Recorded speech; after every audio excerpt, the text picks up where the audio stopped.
What is going on, everybody? Welcome to the Don't Unfriend Me show. Good morning, good afternoon, depending upon what time zone you're in.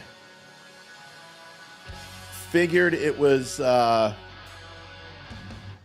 decent time to come on and talk about Pete Hegseth and what's going on. I know there are a group of retired Navy SEALs who are marching on Washington.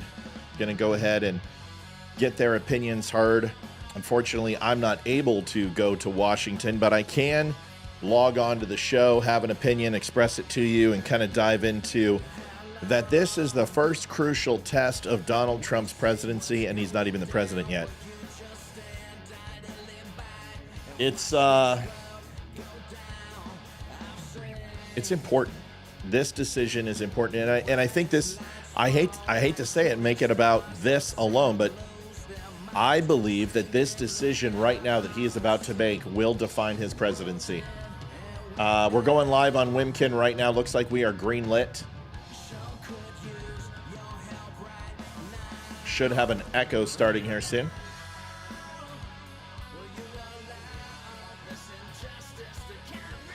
That this is the first crucial test. There it is. Welcome, Wimkin. Good to see y'all. I know we didn't get to see you the night before last. Good to have you back. We will be back in just a couple minutes, go through the intro, and we'll see you on the other side.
Step into a webcam. Hey, Matt, congratulations on your success, brother. And I really appreciate you giving, both sides, and just free speech, the opportunity to have a platform, dude. Got it. You got it. Thanks for everything you've done for this country, Eli. We'll talk next time. Tell Jen hello, and I'll have this ready in a couple of hours, and you can share it and take a look. I thank you, man. Thanks, brother. All right. Bye-bye. Adjusting transmitter on. This is the Don't Unfriend Me show with your hosts, Matt, Leroy, Amy, and Olivia. Geopolitics, military analysis, and election coverage. Coming to you live on all major social media channels at The DUM Show. Honest, direct, unfiltered. We can agree, we can disagree. Just don't unfriend me. What's going on, everybody? Welcome to the Don't Unfriend Me show, AM edition. A little bit of a different look, camera, different whatever. More of a AM talk show, less interaction with the audience and more of just kind of sharing feelings. We started this with a video yesterday that was a 7-minute video in regards to kind of the pardon and some of the hypocrisy going on. And I am a little bit concerned with what's happening right now. Now, I want to be really clear. First, donation goal is up, folks. $154 is what it says. That's what we're going to try to accomplish in the AM show. It's a little bit less people. It's kind of off the cuff. We're trying to figure out whether we want to continue to do this or not, but we're going to give it a shot today. Pete Hegseth is... I don't know Pete Hegseth. I know of Pete Hegseth, and the only interaction I've had with Pete... Well, there's a few. There's people who I know who are a part of Naval Special Warfare, who know Pete intimately, who have swam with Pete in New York, who've participated on 9/11 runs with him. I think I also remember that he had a part and ran in a Travis Mannion run at 1 or 2 times, maybe more. I don't want to speak for his participation, but just from my anecdotal, conversations with other people, one-on-ones, that's my understanding. And then I also took an order with a person who worked at FOV as well. Her name was Julie, who coordinated some flags that were going to go to the Fox News channel.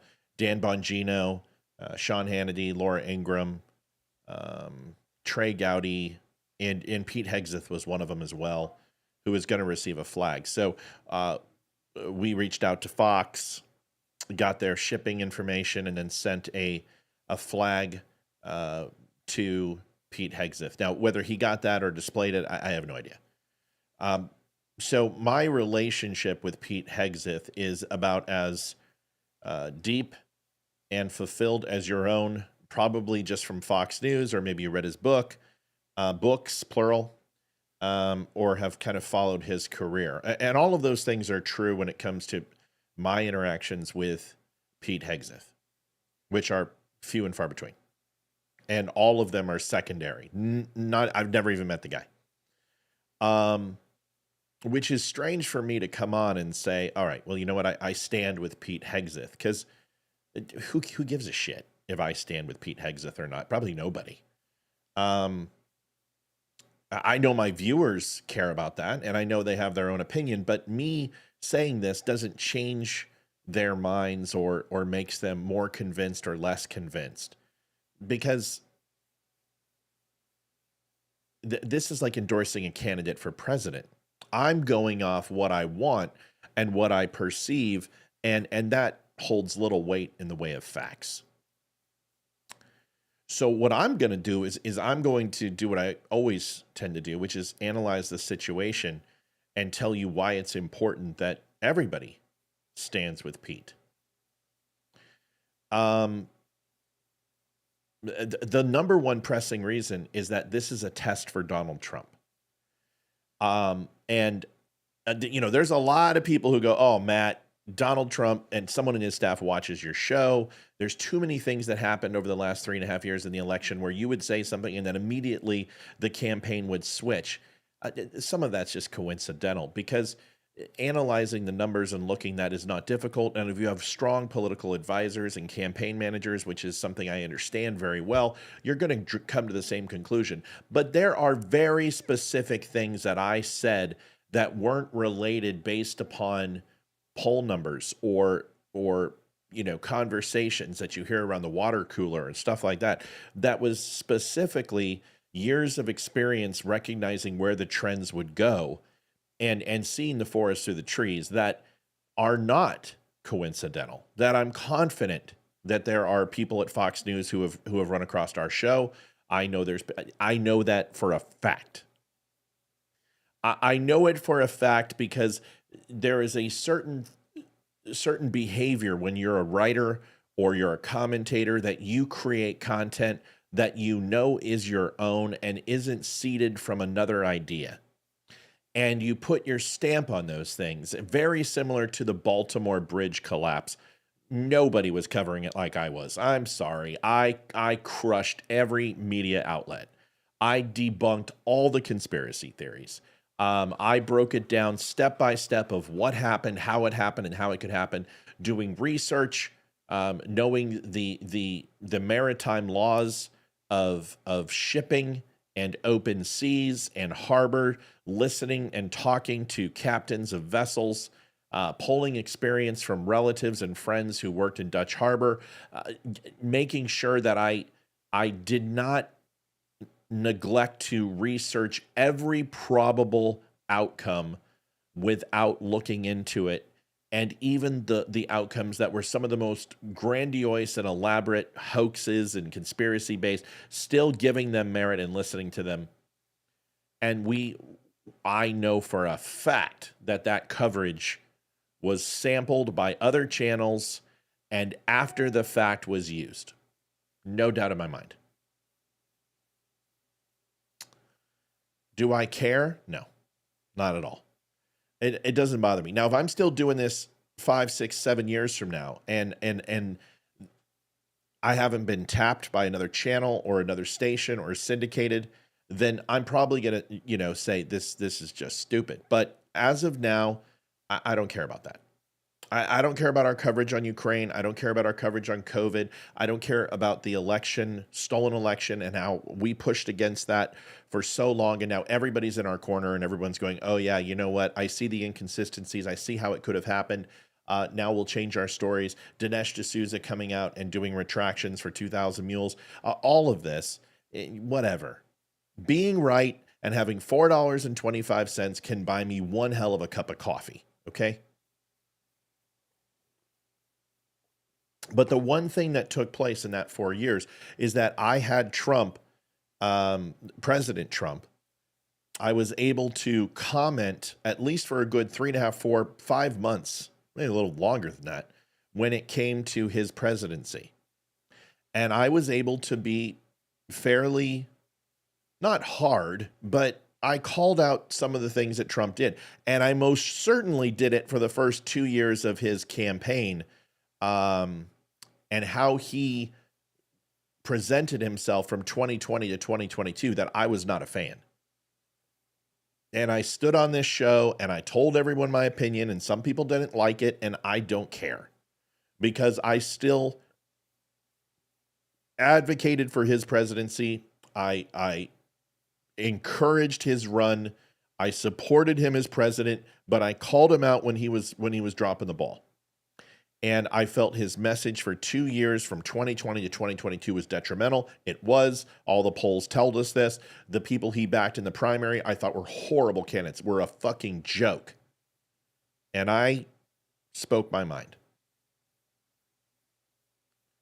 And you all knew that when Donald Trump was elected president, as I told you he would be, and I told you he'd get the Senate, told you he'd get the House, told you he'd get the gubernatorial, told you that he's probably going to be able to do 1, if not 2 Supreme Court picks this cycle. That you knew that when he got into office, that there would be good, there would be bad, and there would be indifferent, and I would call the balls and strikes, and now I'm here to call my first one. I'm calling the first one right now. And, to a whopping audience of about 75 people. Wow. So it's not my evening show. It's not one of my memes or videos that go viral. No, but it's enough for me to at least say it, because I want to check that box. Donald Trump must stand behind Pete Hegseth. He must. And I believe that if he... And I don't think Trump's doing this. I really hope not, because 5 minutes after we start this, we might see Pete Hegseth has been replaced. It would be the biggest mistake that he could possibly do, because it is abandoning what he said he would do. And it is a parallel between Trump's own struggles with lawfare and the media and the weaponization of accusations that plagued Trump for 9 years. For Donald Trump to give up on Pete Hegseth is a mistake. Now, I can understand with Matt Gaetz. Matt Gaetz is not well liked. It was a personality problem, and it was a retribution problem, and it was reciprocity for the rhinos and the uniparty who were loyal to Kevin McCarthy and his ilk, the Trey Gowdies, the Lindsey Graham, Jason Chaffetz, Paul Ryan, the neocons, the leftover remnants of the Republican Party of the Bush reign, did not like Matt Gaetz. And you can't get those people to budge because they have true experiential relationships with Matt Gaetz, and they just didn't like him. Now, is that warranted? No. I don't hate Gaetz. I spoke out against some things that he did with McCarthy. I've defended him on things that he did. But either way, I always tried to bring you both sides of the story. Why Kevin McCarthy was where he was, and why the Freedom Caucus was right and wrong at the same time. I gave you both sides. I explained to you that Lauren Boebert didn't even show up for the vote, that Marjorie Taylor Greene voted with Kevin McCarthy because they had money in their pockets from his PAC for their reelection cycle, and they did not show loyalty to Trump. Now, Marjorie Taylor Greene called, thank you, Amy Bordeaux. Whether Marjorie Taylor Greene, I don't know how that entered, Olivia must be watching. No matter how that took place, whether he had a backdoor conversation with Marjorie Taylor Greene and said, go vote for him, don't worry about it, get your vote in there, you need to do that, or Lauren Boebert got permission, I don't know, and I don't care, and that's political monopoly, and I don't care about any of that. I just don't care. So Matt Gaetz, you surrendered Matt Gaetz, fine. The sacrificial lamb, a lot of people felt that was a move to protect him from the ethics committee. I happen to agree. It gets him out of his seat. He can go ahead and support in other ways. He can be a special prosecutor where you don't need affirmation from the Senate. You don't need confirmation from anyone. Fine. You actually did Matt Gaetz a favor. He's not worse for wear for that decision. However, Pete Hegseth is not a sacrificial lamb. Pete Hegseth had a prominent and glowing reputation on Fox. He had a career that was absolutely hockey sticking, that he had books that were successful. He single-handedly made Fox Nation what it was. He had created a relationship with civilian to military between him and Will Cain that was natural and true, and although competitive, resembled and reflected most of our guy-bro relationships, slap him on the back, that America needs. He is a male figure who it doesn't cower in the way of being masculine, but yet still can have some sort of affability and elegance about his presentation style. He's well-dressed. He has a flair for the dramatic. But you know what? When the suit comes off, the guy is good shape. He's tattooed, and you know he can bring the pain. He has the respect of team guys. He has the respect of the soft community. A lot of people think he's a Green Beret and mix him up with other people on panels. He's not. He's got 2 Bronze Stars. He's extremely well educated. I think he's Yale and Harvard, even though he returned his Harvard degree. And this is something we've all seen before. This is something we've seen before. This happened to Donald Trump. This is what they do. They've been doing this since the Gary Hart days. They did this to Clarence Thomas. They did this to Brett Kavanaugh. They did this to Mitt Romney with Binder Full of Women. They did this with Amy Coney Barrett when it came to her being a Stepford wife and a religious zealot. They did this with Herman Cain.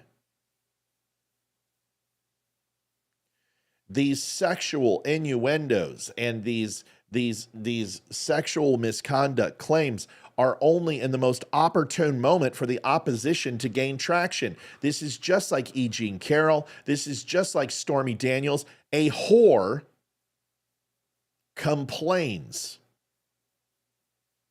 and decides to go ahead and write a book and goes ahead and makes claims about sexual relationship with Donald Trump, which she says she had for money. And then what does she do? She writes and gets paid off and then writes a letter recanting the whole story, denying it, that it ever happened, writing in a sworn affidavit that she did not have sex with Donald Trump, that he did not pay her off. And then what do we get? An election year, and we get this. I always love when I get a downvote on YouTube. It's like paying a penny tax on a piece of bubble gum. Who fucking cares? It's YouTube. I don't understand why anyone would believe the media. Why you would believe the global elites. Who fucking cares? I'm tired of it. I'm tired of it. Who cares? Oh God, an ex-military guy, a military man drinks and gets drunk. Oh, God forbid. Man, there were times that I almost missed deployment. Give me a fucking break. My liver and kidneys still hate me. I drank things that I don't even remember what they're named. I don't remember what they're called. I think I did Habasaki, rattlesnake venom, and sake at some point. I drank shit that I can't even tell you what it was. I've got photographs that I'm not particularly proud of. I've got situations that I'm not particularly proud of in the military. There's situations when I was tending bar and bouncing bar at the Cowboy Bar through college. There's things I did, things I said, fights that I got into, women I slept with, that I would absolutely not want my children to hear about. Multiple relationships with multiple different partners at the same fucking time. Going to a lake and drinking all night, all day. And we weren't drinking cans, we were drinking bottles. And there was copious amounts of sex, and it was all growing up, and it was all just fucking stupid. But if that came out, I wouldn't be proud. I wouldn't be proud. A lot of people ask me, why don't you go ahead and run for office? Let me tell you why. Because I would have to sit down for about 14 hours and disclose everything that I did that I wasn't proud of. Because I know it would all come out. And and it's not just drinking and having sex. It's the way you treat people. It's things that you've said. There's conversations out there that I've had with telemarketers that I would never want anyone to hear. There's conversations I've had with Comcast where I have literally ripped them apart verbally that I would never want to come to light because it would just be so embarrassing. I have letters from my mother, emails that have you think Pete's bad? I had ones where my mother said she should have aborted me. I have ones where she's claiming that I'm a drug dealer. My wife's a whore. And I picked her up off the streets as a heroin addict. I was her dealer, and I prostituted her out to my friends. This is what she told my uncle and aunt. I've got stories that you wouldn't believe.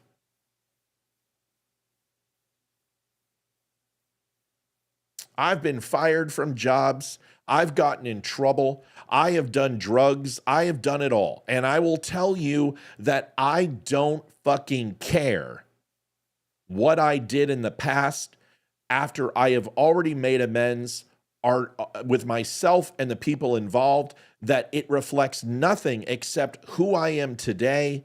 And I learned from it and I grew from it. And this is called experiential learning. It doesn't negate the charitable contributions. It doesn't negate the relationships I've had talking friends from putting a gun in their mouth. It doesn't talk about the times that I ran into a building to save somebody whose apartment was on fire, or some guy was beating the shit out of his girlfriend and dragging him out by his hair. It doesn't talk about my time in service. It doesn't talk about a guy who's choking on a fucking hot dog and saving his life. It doesn't talk about the shoes that made their way into employees' lockers who couldn't afford it, were wearing shoes that literally were killing them. They were putting Epsom salt in their feet on their lunch break because they were standing in retail for 40, 50 hours in a pair of shoes. It wasn't good for them and they couldn't afford it yet. So buy them a pair of shoes and stick it in their locker. It doesn't talk about the blood donations. It doesn't talk about saving my kids from choking. It doesn't talk about money that makes its way into people's bank accounts who need help. None of that stuff matters because it's all immaterial, and honestly, it does not impact how you feel about me one way or another because it's none of your fucking business. It's just none of your business. And if you ask me, I'll tell you the story. Maybe I won't, but this doesn't change who Pete Hegseth is. Because you don't understand who Pete Hegseth is. You've got no idea who this man is.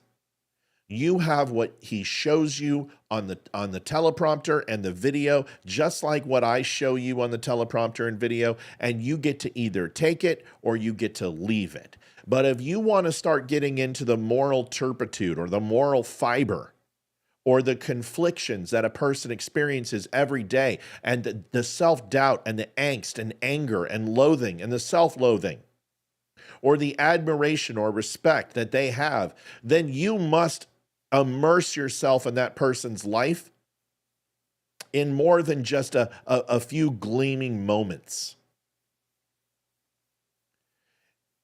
The only people who know Pete Hegseth are the people who he has allowed in his circle or the people who he has cast out. And if you are not one of those people, then you have absolutely no reason to defend or defame him.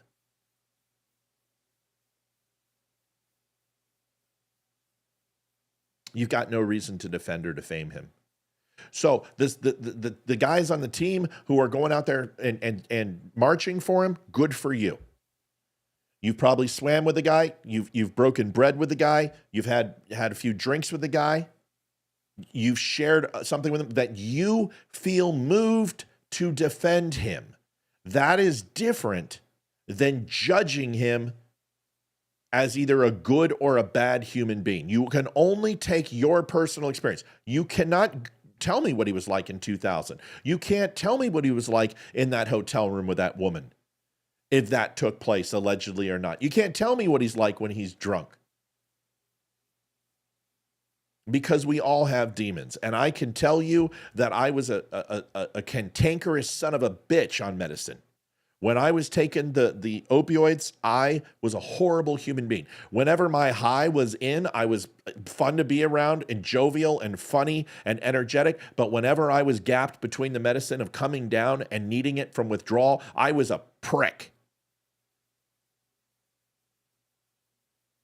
And I was a horrible human being to people.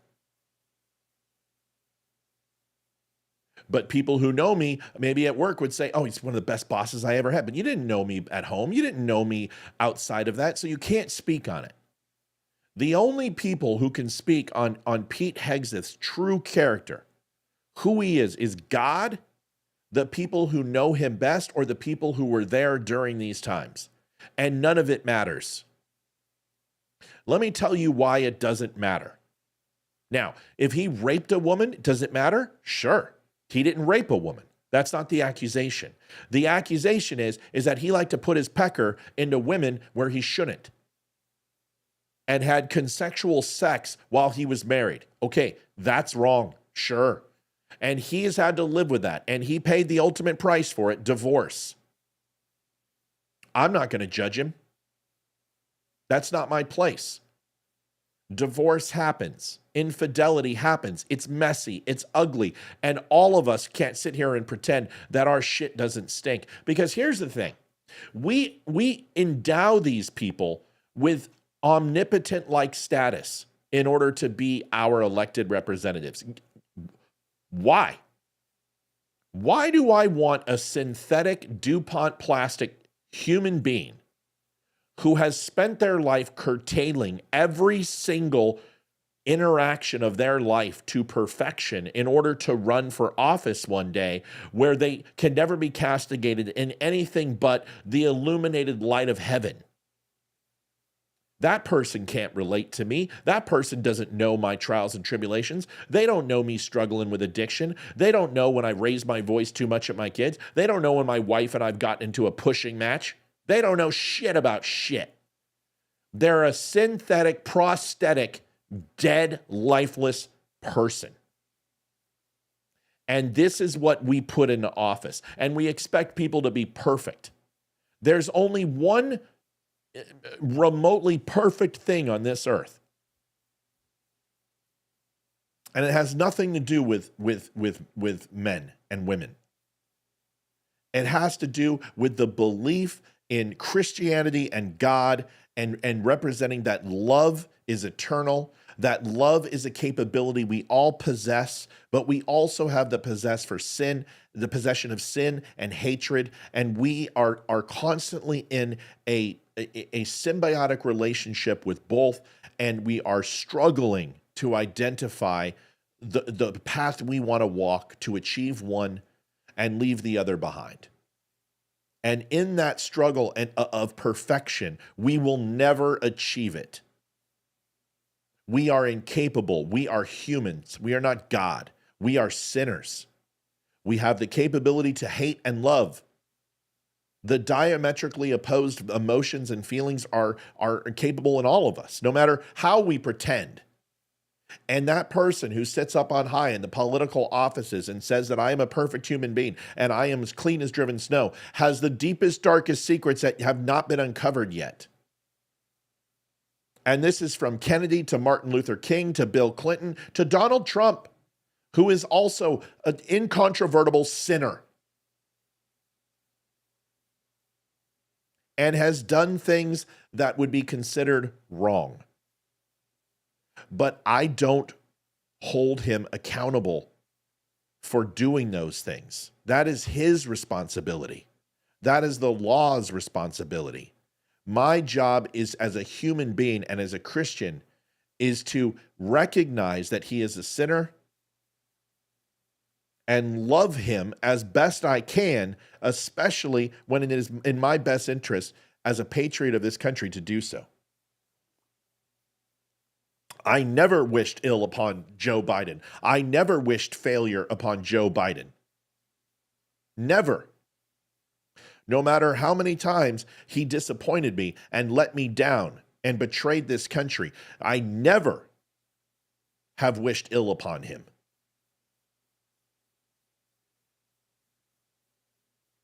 Pete Hegseth may have drank in excess. So have I. I ran over 30,000 employees in my retail career.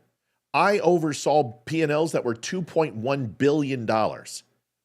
I took over regions and entire coasts and ran people. And I was a habitual narcotics user through pharmaceutical medication that started in the military and ended when I finally said, I'm going to be dead if I don't stop. And I ran those businesses. And I did it damn well. There are fully functional alcoholics in government right now. Right now, fully functional alcoholics who drink in excess, who have not received any counseling. I know 2 of them personally, who have not been to a single AA meeting, who in no way, shape, or form could ever claim that they are not alcoholics. These are people who day drink. These are people who cover up their drinking. These are people who drink alone. These are people who cannot go without a drink every hour or 2. We have people in office who do cocaine. We have people in office who are addicted to hydrocodone. We have people in office who participate in fentanyl use. How do I know this? Because the statistics don't stop because you're a politician. The statistics don't stop because you have a job that is important. Because what affects rural America affects the city, affects the town, the municipality, the state, and the federal level. And people are human and they make mistakes. And it is not something that you go to Washington and as you walk into the dome of Washington, that there is a purity cleanser that just makes you a good human being. There are crooks there. There are people who are rapists there. There are people who sexually exploit there. There are pedophiles in Washington. And you know this not because you specifically know a person. You know this because the statistics tell you that this is true. And they're not impervious to this. They are human beings. And if that is the case, that means there are flawed people. And it may not just be something criminal. You have my people who are addicted to porn. You might have people who are on the take with a foreign government. You may have people who are selling secrets. You may have people who are liable for tax fraud. You have people who are embezzling money. You have counterfeiters. You have sex traffickers. You may have somebody who just pretends that they love God and they have no belief whatsoever. This is the illusion that when we elect somebody, we're voting for purity, that we're voting for some sort of magnanimous, omnipotent being. And if they have sin and flaw, that disqualifies them for office. When did we believe that we were hiring medicine men and clergy? Has that ever been our expectation of politicians? And if it is, why is it?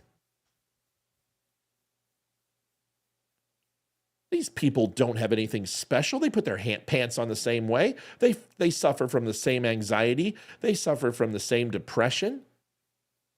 They have ups and downs in their marriages. Some of their kids are off the chain and some of them are well-behaved. You have an amalgamation of people that reflect the citizenry and the constituents of this country. Why does that surprise anybody? So why is it surprising that Pete Hegseth has some things in his closet that we're not going to approve of? Why is his mother's email, a private message between her son and her, being leaked to the media, and the media threatening this lady to make a comment or they're going to drop the fucking hammer on her son? What are we talking about here? With these standards that we've presented, nobody should be confirmed for SecDef. Nobody should work in the Department of Agriculture. Nobody should be the FBI director. These positions should lay dormant and be unfulfilled because the expectations that we've castigated upon these applicants is an impossible precedent that can never be fulfilled, that could never be achieved. The only person who can isn't running for office. He already has the best position in the world. He is the maker. He is the creator. He is the Holy Spirit. He is God. Those are the only qualifications that could be assigned to anything that we remotely know about because it is perfection. Is Pete Hegseth a good human being? I have no idea. But I have no idea about anyone that they present because I don't know them. That's not the question. The question is, who is the president of the United States going to be, and who does that person want in the position? That's it. Because we are an elective body. We have elected the president of the United States who leads the governors of these 50 states. He doesn't represent you and me. I can't stand it when he says he's the president for the people. No, he's not. He's the president for the governors. Your governor is really your president of the state. And the president's job is to pick the very best people who will keep your state's interest in mind, that will protect our borders, that will ensure that we're not making shady deals with foreign governments, that we're not allowing criminality to run rampant in the streets, and to protect the citizens of this country. That is the job of the President of the United States, to enforce the laws of the land. And his job is to pick the people who will best fulfill his obligations to the American people. It is not for the media to decide. It is not for the Senate to decide. It is not for the state legislature to decide. Their job is to make sure that these people are qualified. That is it. FBI background checks have not been a priority or even an obligation for these candidates. Tulsi Gabbard is in our current military. She has a clearance. Pete Hegseth has held a clearance in the military. Pete Hegseth has been vetted, at least by Fox News. Is that enough for Secretary of Defense? No, that's why you have Senate confirmation hearings. But this isn't about Senate confirmation hearings. This is about politically assassinating a candidate before they even fucking get there. This is about destroying a man's reputation so he can't even go back on Fox News. This is a war hero, 2 Bronze Stars. A man respected in the soft and military community. A man who is respected as someone who is not necessarily a person who believes in the current government system, who doesn't believe in the uniparty, does not believe in elitism, who is going to shake things up. That is why they don't want him.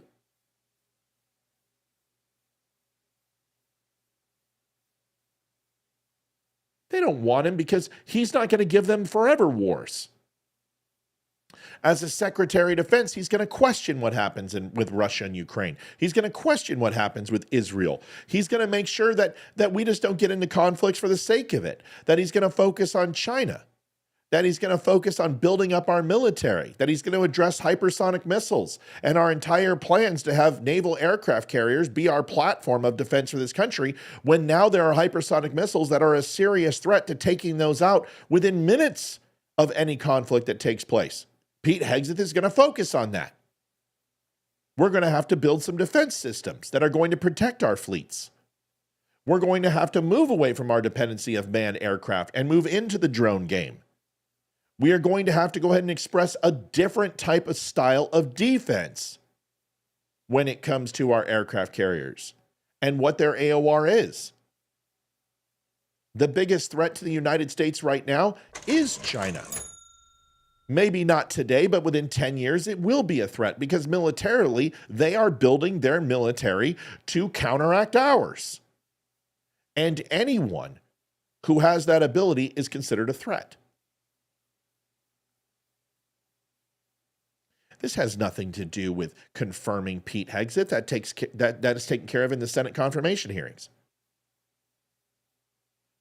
That takes place when he goes ahead and talks to the legislators of this country and builds relationships with them, as he's doing right now. What this is political assassination. I want to let somebody on a little secret. Pete Hegseth mismanaged funds at 501c3s? Great. That's every fucking 501c3 because I work with most of them. I've worked with most of them.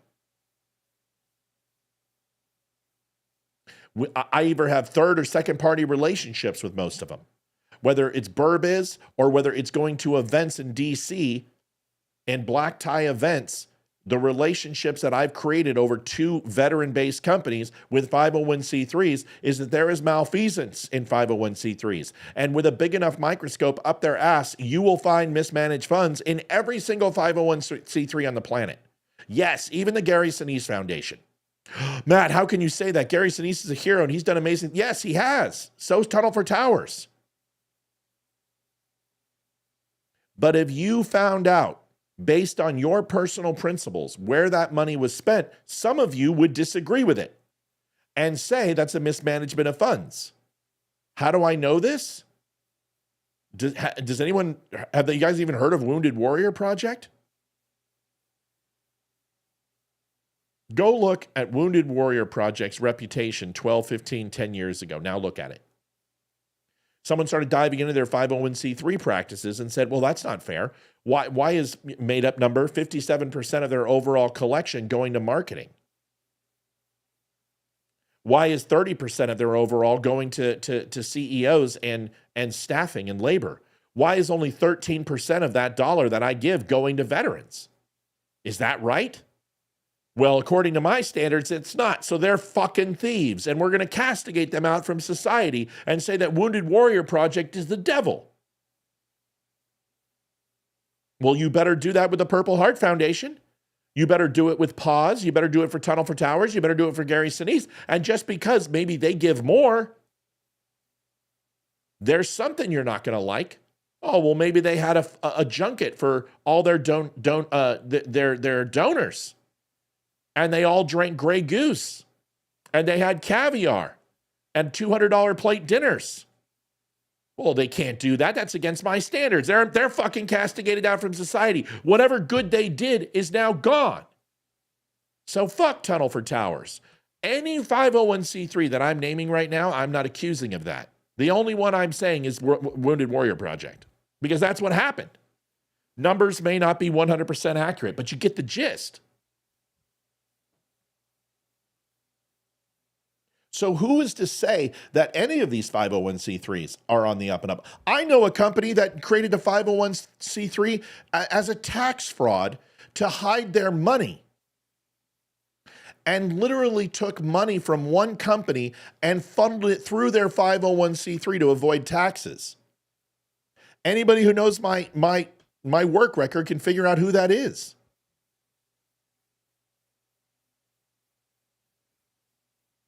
So it's perception.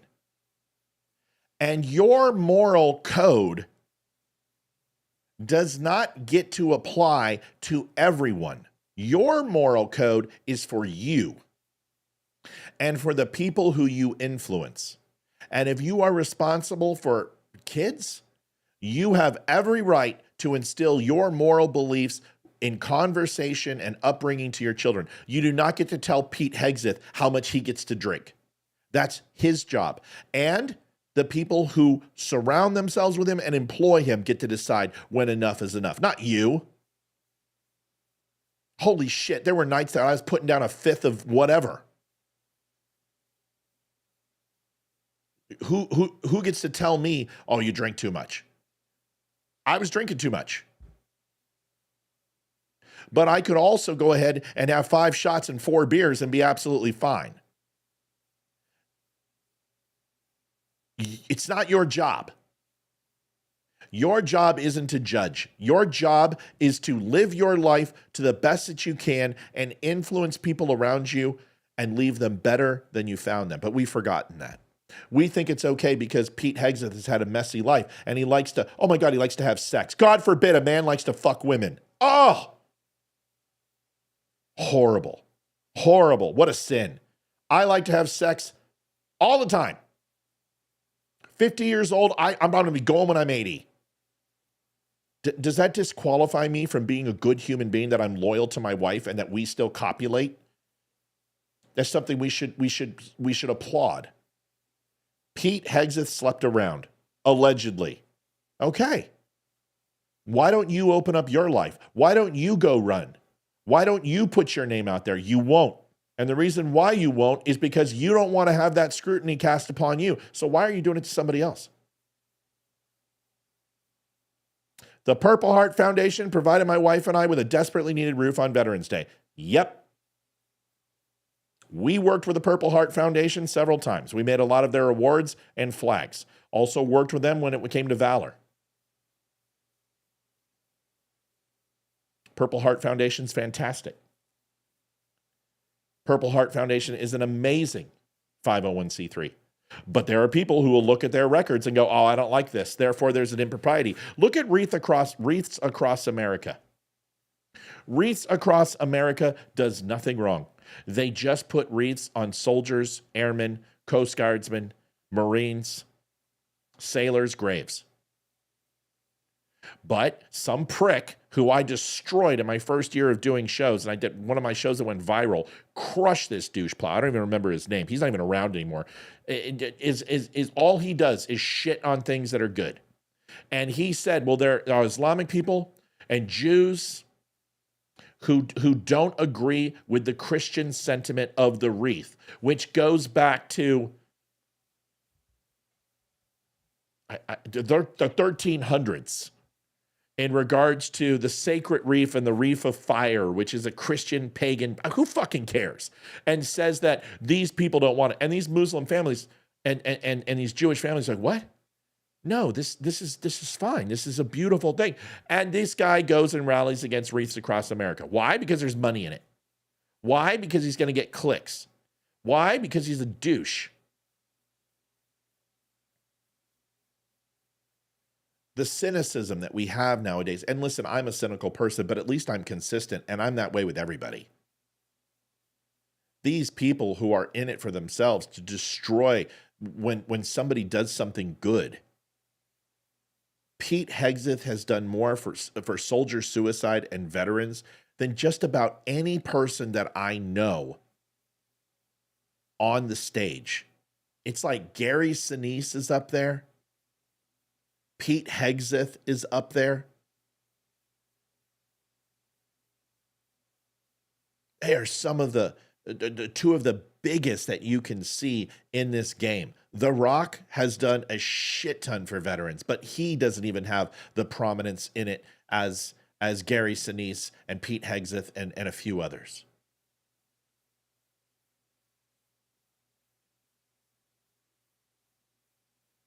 There is a group of people.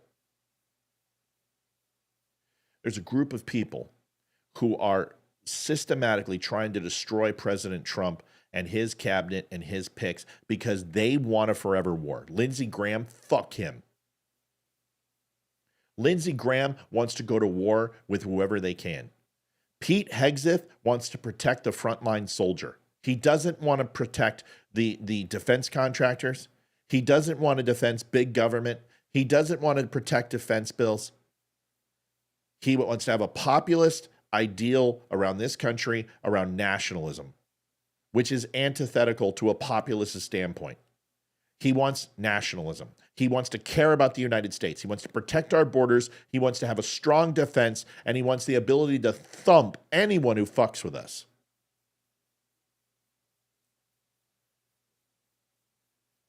I'm so tired of this. I'm so tired of hearing this about Democrats, too. I'm so tired of Republicans saying that every Democrat is Satan and every Democrat is evil. Give me a fucking break. We don't have to agree on things. There are things that we are going to vehemently disagree on. But I'm not going to hate a Democrat because they want to put money in the NEA. I'm not going to hate Democrats because they want to protect colleges. I'm not going to hate Democrats because they want unions. I'm not going to hate them because they want to go ahead and slam the EPA on coal and natural gas. I disagree with them. I think it's the worst possible thing you can do is to limit energy production in the United States, considering that when we get behind, it costs us more. And when we fall too behind, it costs us even more money to play catch up. That's what we're doing with China right now. China is fighting the war of the future. We're reacting. We need to be 100 miles down the road. We need to be innovating for tomorrow. We need to stop reacting to third world countries and fucking former superpowers that have bubblegum and Rust-Oleum paint on their tanks. We need to start looking at China and saying, how are we going to go ahead and stop 100 years from now? How are we going to stop them going into Africa? Because that is the next step. Thank God we're starting to see that. Thank God we're starting to hear that. And people like Pete Hegseth understands that. They understand the value of Africa. They understand that that's where the next world war is going to be fought over. And that we literally, World War II was going to expand even further into Northern Africa. And that it's almost kicked off several times because of the Middle East. Pete Hegseth understands that. Pete Hegseth understands that China, its number one mission is to become energy independent, which it cannot. But if it can go into Africa and it can shut off the southern shipping lanes and it can control the Cape and they can control the Suez, that it is going to change the face of what China can do militarily, but more importantly, economically. He understands this. So we need an answer, which is the northern and the western side of Africa needs to be U.S. dominant as they go after the eastern side. We already have a strong foothold there with CENTCOM. We need more military presence in that area. We need to be building naval stations in that area. We need to demonstrate military dominance from Diego Garcia, Indian Ocean, all the way to Africa, like we have in the South Pacific. He understands this.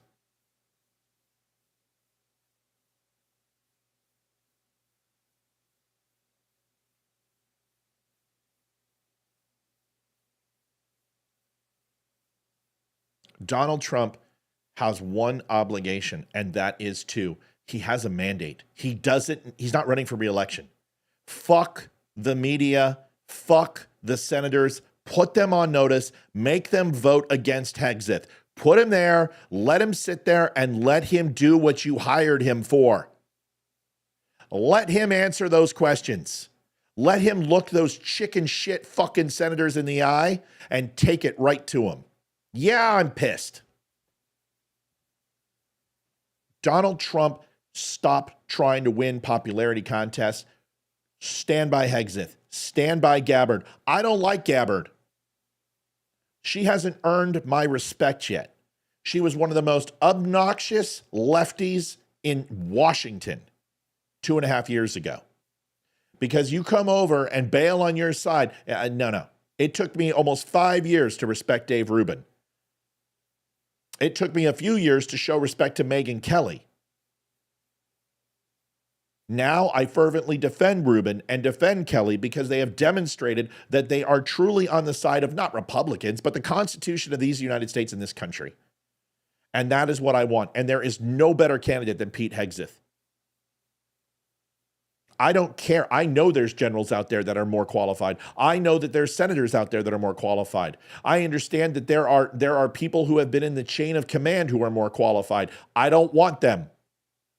They're the one that put up the guy who wore a face shield, a mask, and he looked like Darth fucking Vader as Secretary of Defense. The guy who disappeared for the Secretary of Defense. The guy who was a DEI douche plow. The guy that hired Rachel Levine, a guy who pretends that he's a woman, a complete nut job. These are the people who brought in transgender people who were flashing their tits and cocks on the White House lawn. These are the people that did some homoerotic bullshit nutcracker version. These are the people that went ahead and told you that it was okay to put books on pedophilia inside your classrooms. These are the people who are trying to defend right now at the Supreme Court sexual mutilation of your children. Right now.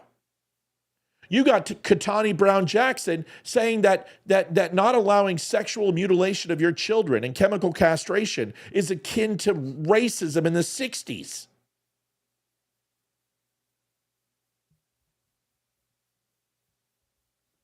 We don't want those people. America said no to those people.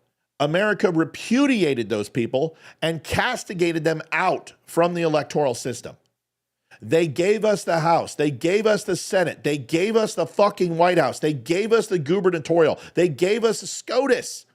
You have got the golden ticket. Willy Wonka, go to the fucking chocolate factory, get in the glass elevator, hit the up button, and seek the promised land.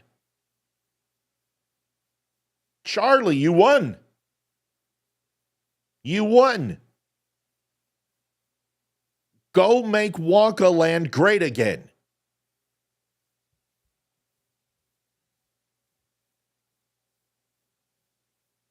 Don't sit there and try to do cartwheels and impress Grandpa and Uncle Fred and all the people, the low-life wastes who are in the bed, Charlie. Those people held you back. You've got the golden ticket. You are Willy Wonka. You get to make the changes you want. Don't listen to Grandpa Joe. He's a fucking lowlife.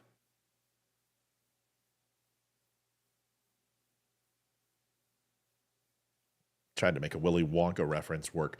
It's Donald Trump, do not back down. No more. Because first it's Pete Hegseth, or first it's Matt Gaetz, then it's going to be Pete Hegseth, then it's going to be Kash Patel, then it's going to be Tulsi Gabbard. Then what do you do? What do you do then? Who are you going to put in place? Establishment like you did in 2016? They will ruin you. They will turn on you. They will stab you in the fucking back. Don't do what you did in 16. Don't give in to the machine. Fight them. You have a mandate. We will protect you. We will back you up. We will show up in 2026. We will be there. We will win you the House and Senate again. We will increase the lead. We'll do even better. You are going to create 20 Scott Presslers. Fuck, I'll be one of them. I'll deliver you Virginia. Put me to work. Give me $100,000. Take me off air and let me go out and work for you. That's what I need. There's hundreds of other people who will do the same who are better qualified than me. We will protect your presidency. We will get the people elected you need. We will make sure Glenn Youngkin is right there. We will hold him accountable to make sure that he is a moderate, but he does not get taken up by the freaking uniparty. And the reason we know he won't is because he's a fucking billionaire. And he's a good man. We won't allow the establishment Republicans we will primary the shit out of them. We will get rid of McConnell. We will get rid of Murkowski. We will get rid of Romney and their ilk and Lindsey Graham. Don't worry, we'll get rid of them. Do what you said you were going to do. You chose Pete Hegseth. Get him through. Stand up right now, hold a press conference, and put behind every single ounce of strength you have behind Pete Hegseth. Because out of all the people you've put up, he is one of the ones that deserve it.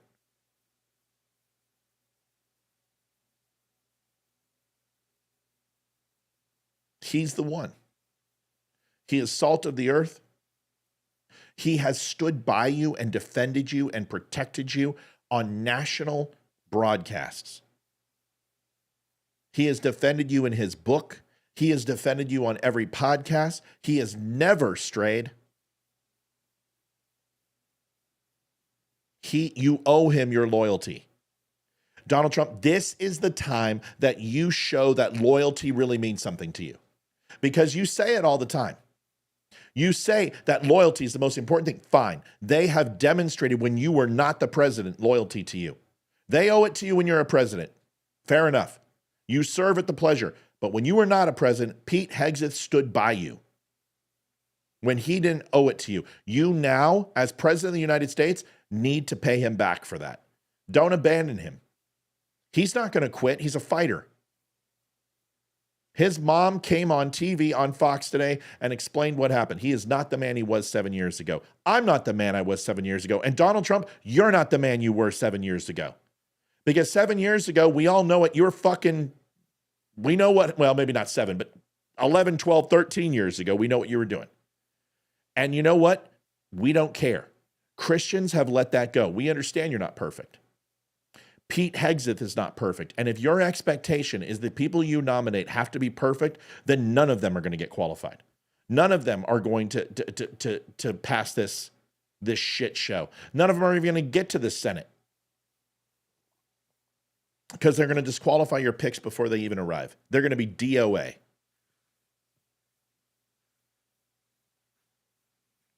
DOA. I stand with Bongino. Bongino says, don't give up on Hegseth. I do too. And I'm not Bongino. And I don't have his audience. And I don't have his poll. And I don't have his weight. But I will tell you that more people feel like me than don't.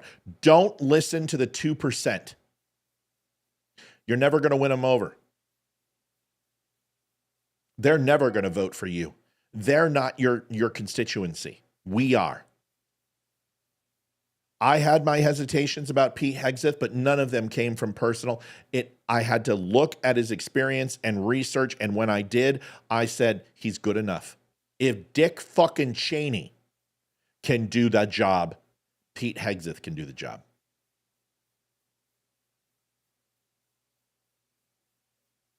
Folks, we're sitting low on donations.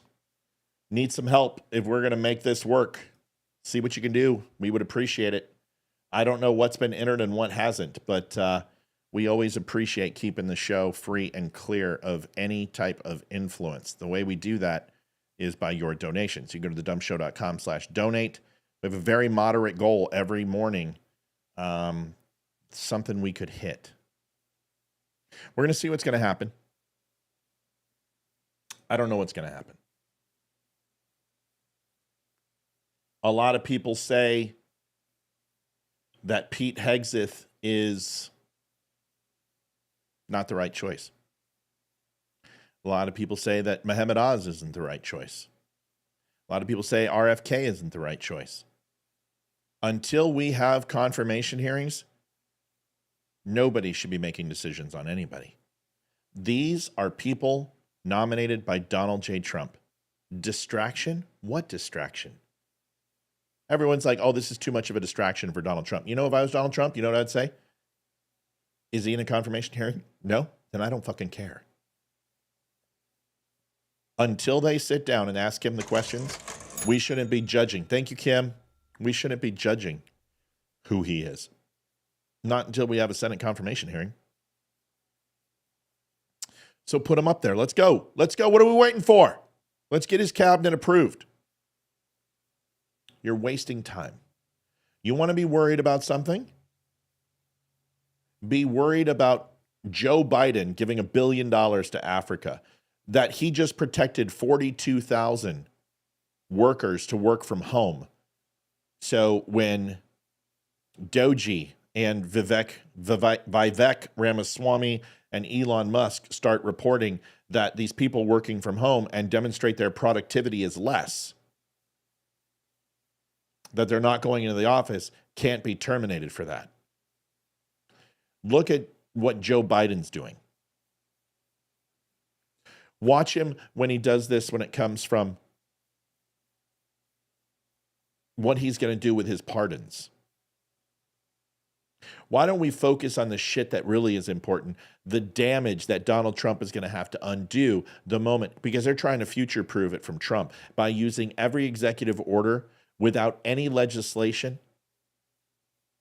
to literally lay monkey wrenches all across the conveyor belt of Donald Trump's presidency.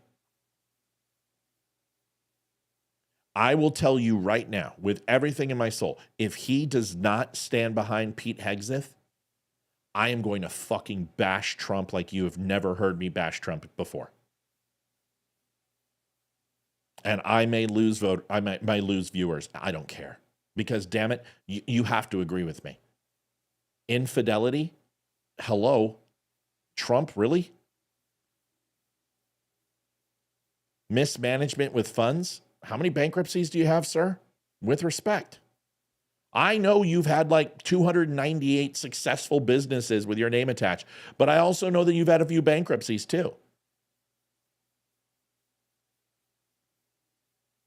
The one thing I can't give your comparison to you and Pete Hegseth is his drinking, because you are an absolute saint when it comes to alcohol, drugs, and any type of vices like that. But you've made mistakes. You've had divorces. You've had relationships that weren't successful. And I still respect the shit out of you.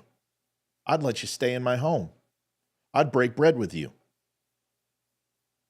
I'd take a bullet for you if that's what you asked me to do. So show the same courtesy to Pete Hegseth. That man will walk through walls for you. He will cut the DEI bullshit out of the military.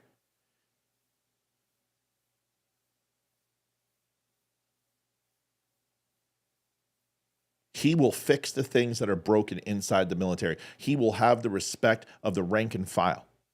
The first time you will really see it, this man will go on aircraft carriers and he can wear the jacket. This man will go into FOBs and make an impact. He'll set foot in Ukraine. He would also walk into the DMZ like you did because he's got the balls to do it.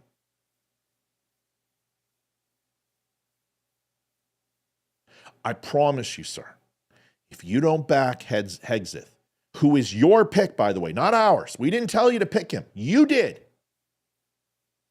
You picked him. And we are backing your play. Back the play you made. Now, if it comes out where there is something serious that comes up that is damaging to a point where his job and his ability would be severely compromised, and that's uncovered, you cut bait and walk away. I'm with you. But because a guy drinks too much and puts his dick into places he shouldn't when he's married, that's bad stuff. It's not very Christian. But guess what? He's not the fucking Pope. He is the Secretary of Defense. And if I want anyone in a position of Department of Labor, Agriculture, Treasury, SecDef, White House Chief of Staff, I want somebody who can relate to me. I want somebody who looks like me, talks like me, and acts like me. I want somebody who's an American. I want somebody who's a patriot. I want somebody who's a constitutionalist, who has devout faith. I want somebody who believes in the basic common sense that you ran on. Who the fuck has more common sense than Pete Hegseth? Listen to the way he talks. He's based. He's intelligent. He's articulate. He's handsome. He's fit. He's everything you want to present. But the best thing that he is, the only thing that should matter to you, is his loyalty. And that man is loyal. To a fault. He won't quit. Don't quit on him. You can't. Because, man, this is what we said. This is what we demanded. We said, you got to make picks that are smart. You've got to be anti-establishment. Yes, it's your presidency, but it's our country too. And you are there to represent us. Take a poll right now.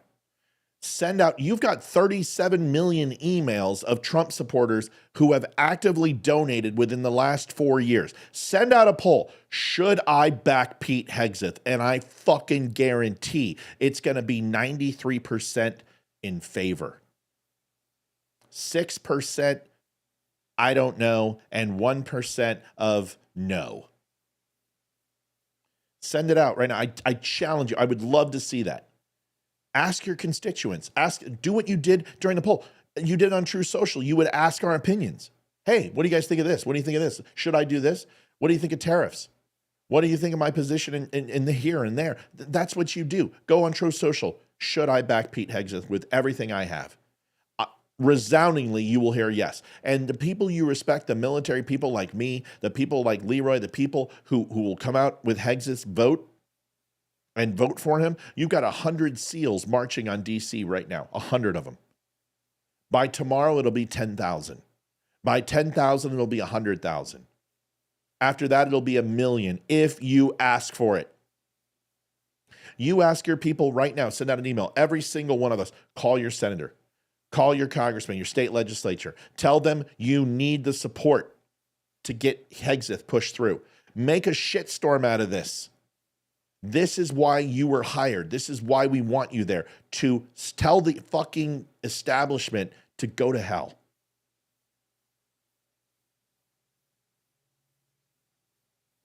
Tell the establishment to go to hell.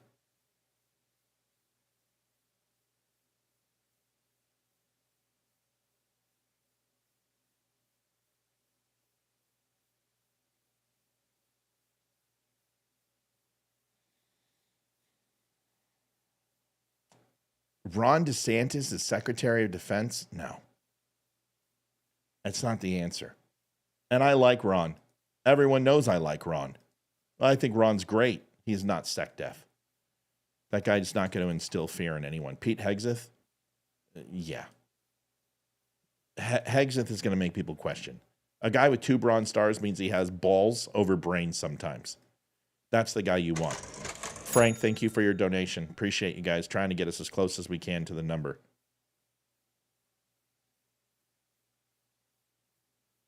I don't want anyone to sit here, oh, Matt, you're coming down on Donald Trump. You're being so mean. No, I'm not. Not at all. I'm just saying, Back the man who backed you.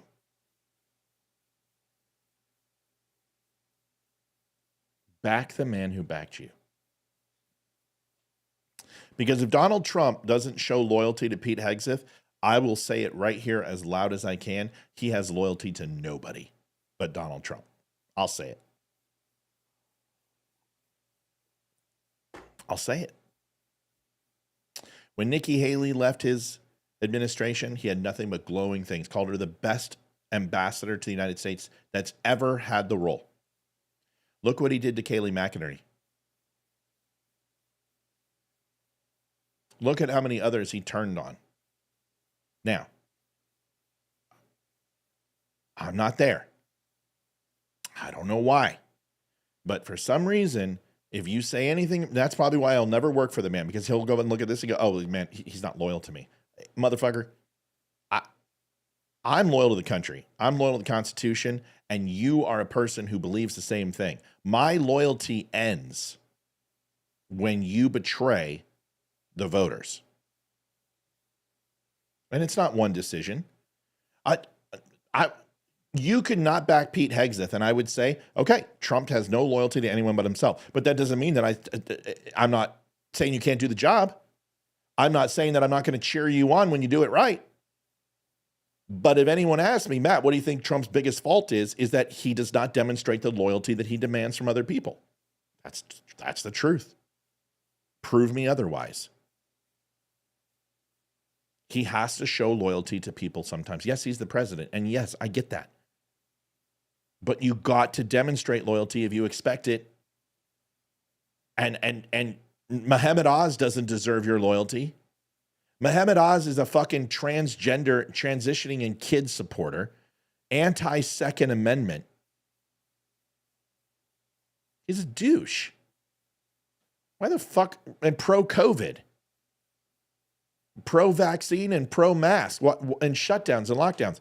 Mohammed Oz? Who? But you know what? I'm not questioning you. Because I said, you're the president of the United States. You get to make this choice. I back your play. If you think Mohammed Oz is the best choice, I back you. But with that loyalty from me comes your loyalty to people like Pete Hegseth. He's a brother in arms, man. Listen, I love Donald Trump. I do. I do. I love the man. I really do. I really fucking like the man a lot. And it's almost love. Because of what he's went through, he has earned my loyalty. But my loyalty is not without a price. And you have to allow people who are loyal to you to provide a different opinion. And I believe Trump does. I really do. I think he lets people have difference of opinion. The man tolerated John Bolton and Anthony Scaramucci, for God's sakes. He allows people to have different opinions. But when you steer him wrong, he will cut you loose. I agree. That's fine. With that, loyalty is a price. If you ask me, who am I going to be loyal to, Pete Hegseth or Donald J. Trump? I'm going to give Pete Hegseth my loyalty every single day and twice on Sunday. He's a veteran. He's a brother. There's a bond between us. I'm not going to betray a brother in arms. I just won't. And people say, well, you swore an oath. I swore an oath to the Constitution, not to the President of the United States. And that Constitution, that oath, puts me on Pete Hegseth's side no matter what, because we took the same oath. There are certain non-negotiables. We didn't pick Pete Hegseth. He wasn't even on the radar. You did. And because you did, you put somebody who is pretty much unimpeachable, minus some very serious criminal allegations. That guy's your guy. You picked him. We back him. Don't fuck this up.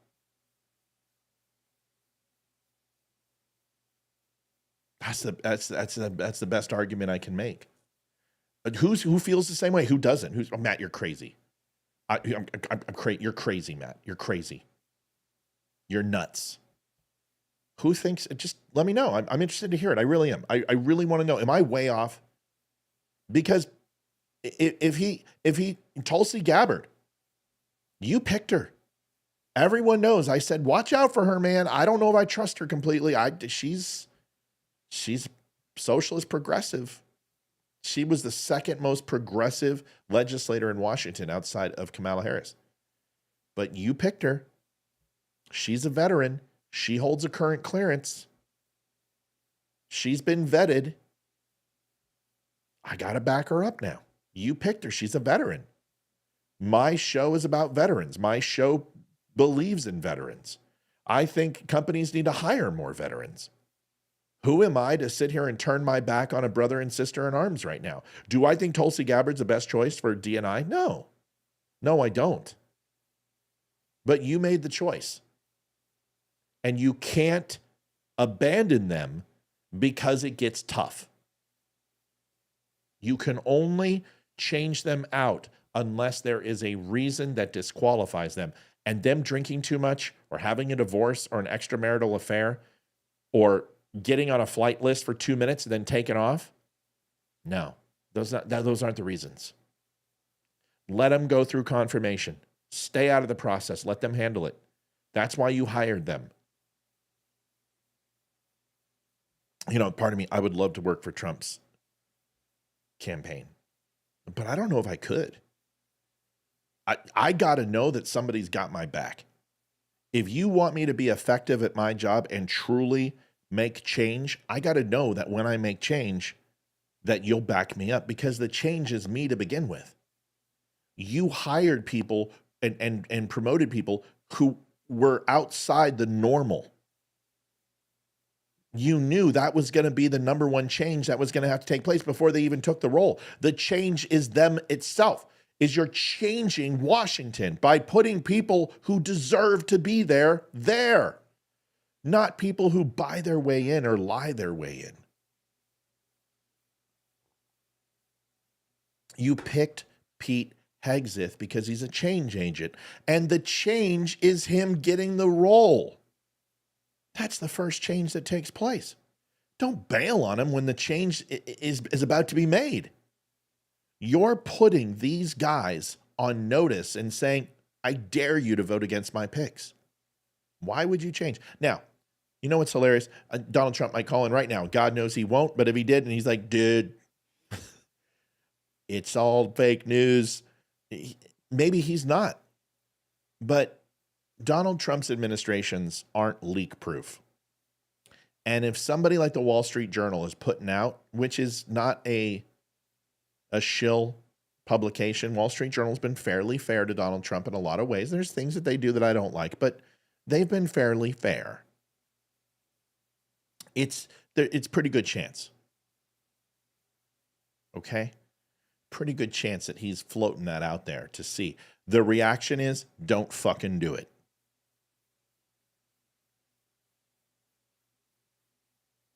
Pete Hegseth will do well in Secretary of Defense. Give it to him. It's about time we don't have a war hawk in SecDef. It's about time we don't have somebody who strikes American citizens overseas, no matter how fucked up they are. It's about time that we have somebody who doesn't want to instill foreign governments with Americans, that goes and blows up Libya, that has 16 proxy wars being cooked, who doesn't go ahead and invade countries that had nothing to do with it for a buck. It's about time we had a Secretary of Defense who doesn't want to do that, who wants to protect the front line, who wants to protect the ground soldiers, protect the airmen, Coast Guardsmen, Navy, sailors, Marines, soldiers of this country. It's about time that we put the NCOs and grunts first. Because it's our lives that you're fucking with. If Pete Hegseth, if I was serving still and Pete Hegseth said go there, I would go there knowing that we have to go there, that we should go there.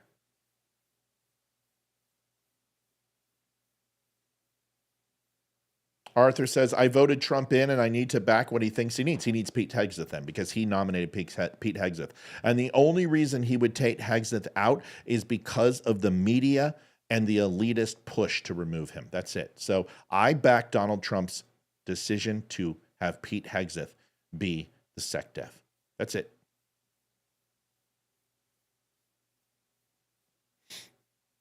Just came on, Sun called. Will he support Israel? My question. Pete Hegseth? Yeah. There's not many people. Kash Patel supports Israel. Everybody supports Israel. There's not many people who don't support Israel in Trump's cabinet. It is extremely pro-Israel. See, that's my point, is that I do support Trump because we voted for him. I'm not having second guesses or cold feet. I'm doing exactly what I will do this on year 4, the same thing that I will do as minus 57. Sorry, this is what I do. I'm going to question the Trump presidency as hard as I question the Biden presidency. I'm going to give him accolades when he's right, and I'm going to call him out when he's wrong. If he is really flirting with the idea of replacing Hegseth, it is a huge mistake. It is a massive mistake. Don't give in. You've got a mandate. They want you to do this. So do it. He is giving a take with reporters. Who? Whom? Whom? Let's not play the pronoun game. Who? Whom? Folks, we are desperately behind on our donation goal. We are almost $100 down. If you like the show, want me to stay on longer than me going to Fox, help us out. Let's keep the show free. Observe something about the way he moved in and how he stood before he started. He's shooting as he walks, right? And, you know, I would guard against gleaning too much information about just that video. But that said, you know, he's walking, he's shooting, the gun jams. This guy's a pro, just fucking letting you know. Looking at his feet position, look at the way he's carrying, look at the way that his arms, his position, how he's holding the firearm, that he navigates through a clear and a jam. This person is not a, this is someone who knows what they're doing. Very interesting on a bike. It's a very interesting choice. Backpack, I'll talk about this tonight. This one's really interesting. He's used to shooting at a range. On the other hand, he has a silencer. I can't copy that, Thomas. I can't copy links in chat. Just tell me where he's at. Shot than I saw earlier. It doesn't look like a homemade silencer. Now, I would argue he's got a real silencer. That's very tough to get. They're de facto illegal, at least in New York. That argues a certain level of proficiency, professionalism, access. Okay, so what do you take away from the reporting on the wife and what she has been able to save so far? They've got children between them. Obviously, they are dealing with a lot at home right now. But she did make some comments to NBC News, and she said she was aware of some threats against her husband. Right. She also weighed in on whether on what the motive could be, and she said, I don't know, maybe something about a lack of coverage. Yeah. Anything you take away from that? All I would say is this. That is the Thomas, you see whom on CNN? Trump? Hegseth? The shooter? The CEO? His wife? His dog? Pogo? Toto? Who? Pete. Okay, just came through. I don't see him on CNN. I don't have CNN. Let me find out. Sorry, chat is laggy, dude. You answered me like 4 times. I'm sorry. Don't get mad.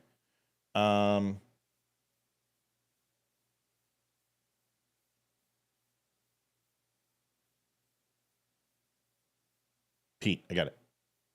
60% of women. Yeah, I don't get CNN, so I don't know. Women experience side leaks with bladder protection. But honestly, folks, we got to go. We can't keep the show on this long without. Yeah, we just can't do it. I want to say thanks. I appreciate everybody. I'm sorry it's a short show, but that's the way it's going to be on the AMs. If we can't keep it funded, we can't keep on because it's too much money. Appreciate you. Thanks for watching. We'll see you guys tonight at 7 o'clock. Myself will be on. Don't worry about it, Tom. It's okay. I got to go anyway, man. Can't do it. We'll be on at 7 o'clock tonight. It'll be myself, Amy, and Olivia. We'll have a good show for you, and hopefully we'll be able to continue moving forward. Thanks for everything you guys do. I appreciate you. That was my opinion. I wanted to get it out there, and I hope it helped. Talk soon. See you tonight, 7 o'clock. Adjusting transmitter output. This is the Don't Unfriend Me Show with your hosts, Matt, Leroy, Amy, and Olivia. Geopolitics, military analysis, and election coverage. Coming to you live on all major social media channels at The DUM Show. Honest, direct, unfiltered. We can agree, we can disagree. Just don't unfriend me.